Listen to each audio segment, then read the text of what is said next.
is that we are given, we are supposed to take input from the user, and the user is supposed to enter the change that is owed, the minimum number of coins that must be given against this change. So against 0.41, the minimum number of change is 4.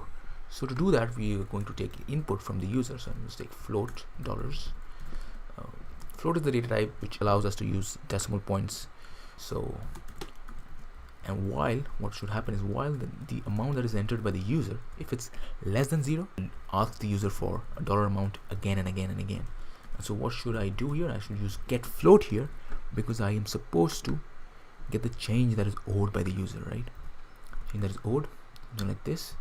And then after doing this, supposed to code this logic up. What's being done here is you take 41, for instance, 0.41, multiply that by 100, you get 41.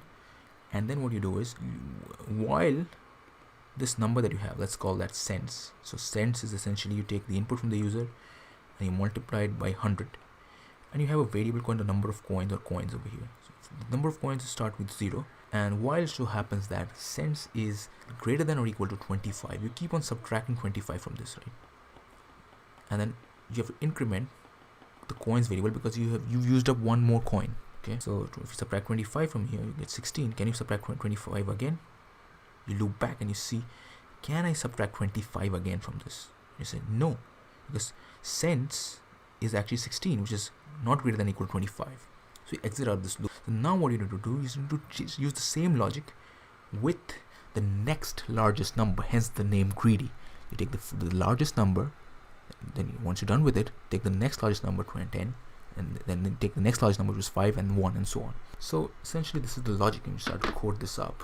What's going to happen is, let's complete this. What's going to happen is subtract 25, so you move on to the next piece of code, which has the same kind of logic. You keep on subtracting 10, and then you have the next line of code, and then you have the next line of code, next block of code, which is subtract. So you subtract 10 here, you get 6. You subtract 5 here, you get 1, and you subtract 1 here, you get 0. So you have the same logic. You just keep on subtracting that denomination until it is less than 25 or less than that denomination, and then you move on and you perform the same operation. The same logic is used on the next denomination and so on. So you need to write this 4 times. So essentially you need to copy paste this 4 times. Apparently this isn't a very good design, okay, but we'll write this code anyways and check for correctness. So this is bad design, but we're still going to write this so at least we have something which is working. Okay, so I'm going to say int number of, so I'm going to multiply the dollar amount by 100. I'm going to say cents equals int round dollars times 100, and the bad design part is over here. What I'm going to do is coins is 1, number of coins right now, the number of coins required is 0 in the beginning, and then I say well, cents is less than or equal to 24, greater than or equal to 25, right? This logic over here, I keep on subtracting the value from cents and I increment coins by 1. Well, you're going to do the same thing for these 4 denominations, right? Starting from the largest to the smallest. 2. And then once you've done this, it should probably work. I'm going to say printf \i, which is integer, followed by a new line, and then we have coins over here. For this we can make cash, and then okay, we have a semicolon missing over here and a semicolon missing over here. Let's see. Oops, round, this function requires, I think it requires math.h, that's given over here. I'm going to use hash include math.h. okay, so I'm just gonna say make cache, and it's sort of works for this example. If we take another example, let's say 0.5, then 2, because you can use $225 cents, right? So this is sort of bad design. How can we improve it instead of copy pasting this code? So this can be improved slightly using a different sort of logic which is similar to what's going on here. We'll be keeping on, we're subtracting this denomination value again and again and again. What is repeated subtraction actually? If you think about it, division is repeated subtraction, right? Division is the same as repeated subtraction. So what we can do here is instead of, you know, subtracting this value from here, what you can do here is you can just remove this and you can just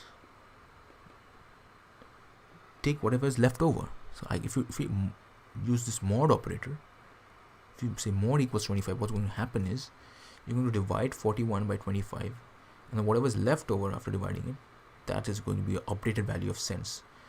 Okay, so we can use this logic. And what is the value of coins going to be? Coins is going to be whatever the cents value is, divide this by the denomination 25. Okay, now this logic has to be repeated for 10 and for 5 as well.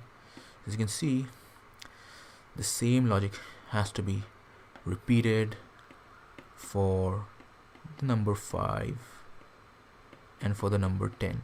So we are dividing it by 5, saying how many times you can subtract 5, and then whatever is remaining, we are saying that is the value of cents. So how do you want me to code this up? Let's code it up. If we code this up, we have to, essentially using this, we have improved the design a little bit. It's a cents. What cents? Instead of subtracting, we're going to divide this by cents equals whatever, or coins is going to be equal to cents divided by whatever cents you have divided by 25 here. And then we're going to update the value of cents, updating the value of cents by taking whatever is left over after taking the remainder from 25. Okay, and this thing has to be repeated for, you know, this thing has to be repeated for 10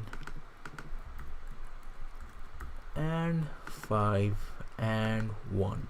As you can see, this is not the best way of writing code, because you got to copy paste it so many times, and if there's some problem in any one of the parts, say if you copy paste something and you don't change the two numbers, you only remember to change one of them, then you're going to have a bug in the code. So I think this should still work, but might just have a lot of redundancy, not error. So it might work. Oh, this is not working. The reason it's not working is because we have to increment the value of coins by cents instead of just equal. Right? I'm just going to say make cash. I'm just going to say it's 20 0.41. Okay, and if I say 0.5,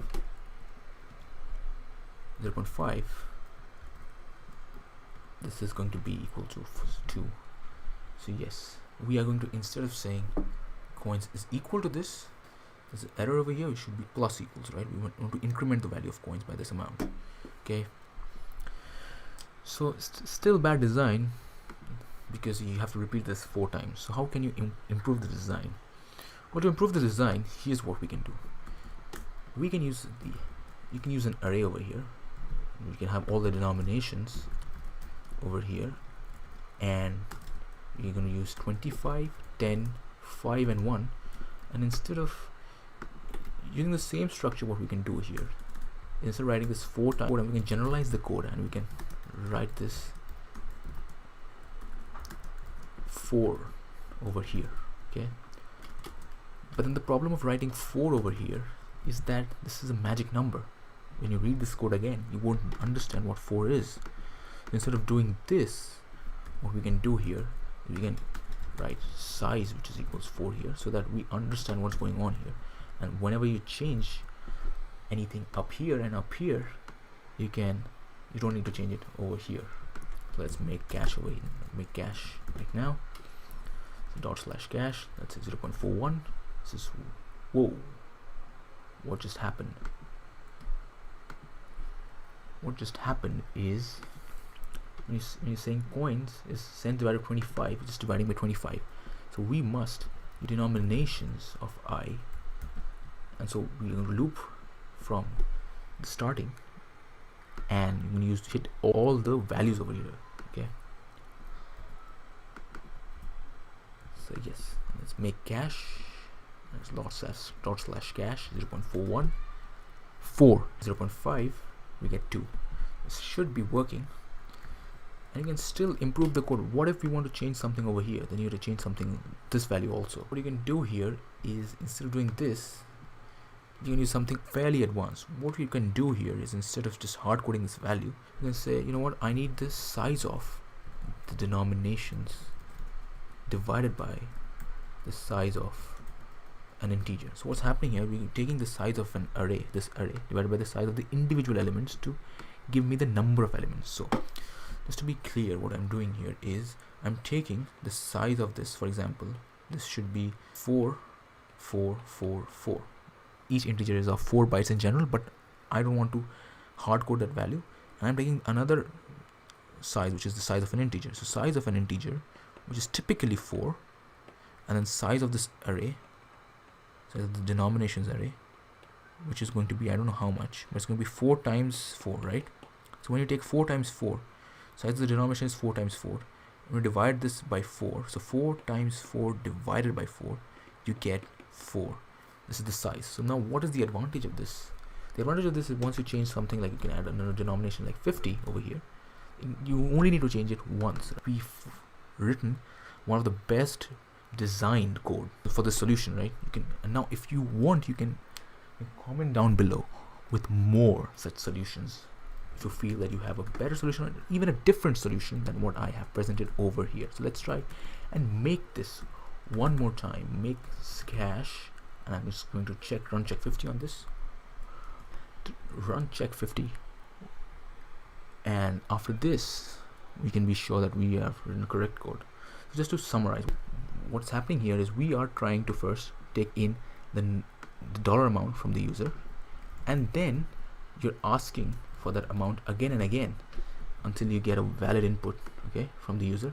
Then you're multiplying this by 100, and then you're setting the number of coins to be 0, and you are dividing whatever the cents amount you have by the denominations of I, so the largest number so far, you're dividing it by that, and you're incrementing coins by that amount, okay. And in cents, what you're doing is you're keeping an updated value of cents, which says you can update cents by taking whatever is remaining. So the remaining thing, the remainder part, is retrieved by using this operator mod. So if you look at the output of check 50, it's pretty much correct. But that's pretty much it. Like, share, and subscribe. Peace.